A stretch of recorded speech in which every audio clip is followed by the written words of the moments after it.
2004 മുതൽ 2014 വരെയുള്ള കാലഘട്ടം ഭാരതത്തിന്റെ ചരിത്രത്തിൽ രാഷ്ട്രീയമായും സാമൂഹികമായും ഏറെ നിർണായകമായ ഒന്നായിരുന്നു. ഈ 10 വർഷക്കാലത്തെ ചരിത്രം പരിശോധിക്കുമ്പോൾ രാജ്യത്തെ ഹിന്ദു സമൂഹം ഏറ്റവും കൂടുതൽ കടപ്പെട്ടിരിക്കേണ്ട രണ്ട് വ്യക്തിത്വങ്ങളുണ്ട്. അതിലൊന്ന് മുംബൈ ഭീകരാക്രമണത്തിൽ ജീവൻ ബലി നൽകിയ ധീരനായ പോലീസ് ഉദ്യോഗസ്ഥൻ തൂക്കാറാം ഓംബ്ലയും, രണ്ടാമത്തേത് സോണിയാഗാന്ധിയുടെ നേതൃത്വത്തിലുള്ള UPA ഗവൺമെന്റ് അണിയറയിലിരുന്ന് ഭരണം നിയന്ത്രിച്ചിരുന്ന സമയത്ത് രാജ്യത്തെ ആഭ്യന്തര മന്ത്രാലയത്തിൽ അണ്ടർ സെക്രട്ടറിയായിരുന്ന RVS മണിയുമാണ്. UPA ഭരണകാലത്ത് പ്രത്യേകിച്ച് മുംബൈ ഭീകരാക്രമണത്തിന്റെ സമയത്ത് ആഭ്യന്തരമന്ത്രിയായിരുന്ന സുശീൽ കുമാർ ഷിൻഡെയാണ് ഹിന്ദു ഭീകരത, കാവ്യ ഭീകരത തുടങ്ങിയ പദപ്രയോഗങ്ങൾ ആദ്യമായി ഔദ്യോഗികമായി ഉപയോഗിച്ചു തുടങ്ങുന്നത്. അതുവരെ ഭാരതത്തിന്റെ രാഷ്ട്രീയത്തിലോ ഭരണപരമായ ചരിത്രത്തിലോ ഇത്തരമൊരു വാക്ക് ഉപയോഗിക്കപ്പെട്ടിരുന്നില്ല. 2010 വരെയുള്ള രാജ്യത്തെ ഒരു ഔദ്യോഗിക രേഖകളിലും ഇങ്ങനെയൊരു പദപ്രയോഗം കണ്ടെത്താൻ കഴിയില്ല. ഹൈന്ദവ സമൂഹത്തെ ഭീകരവാദവുമായി ബന്ധിപ്പിക്കാൻ ബോധപൂർവമായ ശ്രമങ്ങൾ നടന്ന ഒരു കാലഘട്ടമായിരുന്നു അത്. മുംബൈ ഭീകരാക്രമണത്തിന്റെ സമയത്ത് പിടിയിലായ ഭീകരൻ അജ്മൽ കസബ് വേഷം മാറി സ്വീകരിച്ചത് ഒരു ഹിന്ദു ഐഡന്റിറ്റിയായിരുന്നു. സമീർ ദിനേശ് ചൌധരി എന്ന ബാംഗ്ലൂരു സ്വദേശിയായ ഹിന്ദു യുവാവിന്റെ പേരിലുള്ള വ്യാജരേഖകളുമായാണ് കസബ് അന്നെത്തിയത്. തൂക്കാറാം ഓംബ്ലെ എന്ന സാധാരണക്കാരനായ ആ പോലീസ് ഉദ്യോഗസ്ഥൻ സ്വന്തം ജീവൻ നൽകി കസബിനെ ജീവനോടെ പിടികൂടിയില്ലായിരുന്നുവെങ്കിൽ മുംബൈ ഭീകരാക്രമണം ഒരു ഹിന്ദു ഭീകരവാദ ആക്രമണമായി ചിത്രീകരിക്കപ്പെടുമായിരുന്നു. പലരും ആഗ്രഹിച്ചതുപോലെ ഹിന്ദു ഭീകരതയുടെ ആഗോള ബിംബമായി കസബ് മാറ്റപ്പെടുമായിരുന്നു. കസബിനെ ജീവനോടെ പിടികൂടിയതിലൂടെ ആ വലിയ ഗൂഢാലോചനയാണ് അന്ന് പൊളിഞ്ഞത്. ഇതേ കാലഘട്ടത്തിലാണ് ആഭ്യന്തര മന്ത്രാലയത്തിൽ അണ്ടർ സെക്രട്ടറിയായിരുന്ന RVS മണി കടുത്ത രാഷ്ട്രീയ സമ്മർദ്ദങ്ങളെയും വേട്ടയാടലുകളെയും നേരിടുന്നത്.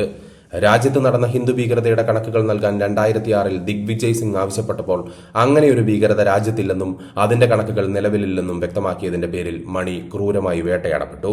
കോടതികളിൽ വ്യാജ സത്യവാങ്മൂലങ്ങൾ നൽകാൻ നിർബന്ധിക്കപ്പെട്ടു.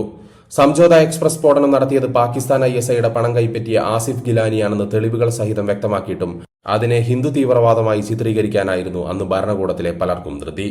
മുംബൈ ഭീകരാക്രമണത്തിന് പിന്നിൽ RSS ആണെന്ന് ആരോപിച്ച് പുറത്തിറക്കിയ ഒരു പുസ്തകത്തിന്റെ പ്രകാശന ചടങ്ങ് നിർവഹിച്ചത് ഇതേ ദിഗ്വിജയ് സിംഗ് ആയിരുന്നു എന്നത് ശ്രദ്ധേയമാണ്. ആക്രമണത്തിന് പിന്നിൽ പാകിസ്ഥാനാണെന്ന് വ്യക്തമായ തെളിവുകൾ ഉണ്ടായിരുന്നിട്ടും ആക്രമണത്തിന് 2 വർഷം മുൻപ് RVS മണിയോട് ഹിന്ദു ഭീകരതയുടെ കണക്കുകൾ ചോദിച്ച അതേ വ്യക്തി തന്നെയാണ് ഈ പുസ്തകം പ്രകാശനം ചെയ്തത് എന്നതിൽ നിന്ന് തന്നെ ഇതിന് പിന്നിലെ ആസൂത്രണം വ്യക്തമാണ്. RVS മണി നടത്തിയ വെളിപ്പെടുത്തലുകൾ ഭാരതീയർ, പ്രത്യേകിച്ച് ഹൈന്ദവ സമൂഹം ഗൗരവത്തോടെ കാണേണ്ടതുണ്ട്. അന്ന് ആഭ്യന്തര മന്ത്രാലയത്തിലെ ഇന്റേണൽ സെക്യൂരിറ്റി വിഭാഗത്തിൽ അണ്ടർ സെക്രട്ടറി ആയിരുന്നു അദ്ദേഹം. മുംബൈ ഭീകരാക്രമണത്തിൽ പാകിസ്ഥാനെ സഹായിക്കുന്ന തരത്തിലുള്ള ഭരണകൂട നിലപാടുകളെ കൃത്യമായി തുറന്നുകാട്ടുന്നുണ്ട്. വൻതോതിലുള്ള വ്യാജ കറൻസി റാക്കറ്റുകളെയും അവർക്ക് പിന്നിലുള്ള ശക്തികളെയും വെളിച്ചത്ത് കൊണ്ടുവരാൻ ശ്രമിച്ച കേണൽ പുരോഹിത്തിനെ കുടുക്കിയതും, ഇഷ്റത്ത് ജഹാൻ വ്യാജ ഏറ്റുമുട്ടൽ കേസിൽ നരേന്ദ്രമോദിയെയും അമിത്ഷായെയും ബന്ധിപ്പിച്ച് യഥാർത്ഥ ഭീകര സംഘടനകളെ സംരക്ഷിക്കാൻ ശ്രമിച്ചതും ഇതിന്റെ ഭാഗമായിരുന്നു. RSSനെ മുൻനിർത്തി രാജ്യം ഹിന്ദു തീവ്രവാദം കൊണ്ട് പൊറുതിമുട്ടുന്നുവെന്ന് സ്ഥാപിക്കാൻ കോൺഗ്രസ് ഭരണകാലത്ത് നടന്ന സിസ്റ്റമാറ്റിക് ആയ എല്ലാ ഗൂഢാലോചനകളെയും അദ്ദേഹം വിശദീകരിക്കുന്നുണ്ട്.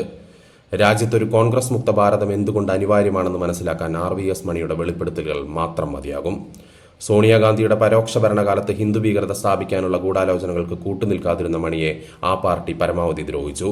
അദ്ദേഹം അനുഭവിച്ച പീഡനങ്ങളും വേട്ടയാടലുകളും കണ്ട് കടുത്ത വേദനയിലാണ് അദ്ദേഹത്തിന്റെ മാതാപിതാക്കൾ മരണമടഞ്ഞത്. ഈ കഴിഞ്ഞ ജൂണിൽ രാജ്യത്തെ അദ്ദേഹം പത്മശ്രീ നൽകി ആദരിക്കുകയുണ്ടായി. അദ്ദേഹത്തിനുണ്ടായ വ്യക്തിപരമായ നഷ്ടങ്ങൾക്കോ അനുഭവിച്ച യാതനകൾക്കോ പകരമാകില്ല ഈ പുരസ്കാരമെങ്കിലും അത് അദ്ദേഹത്തിന്റെ പോരാട്ടത്തിനുള്ള അംഗീകാരം തന്നെയാണ്.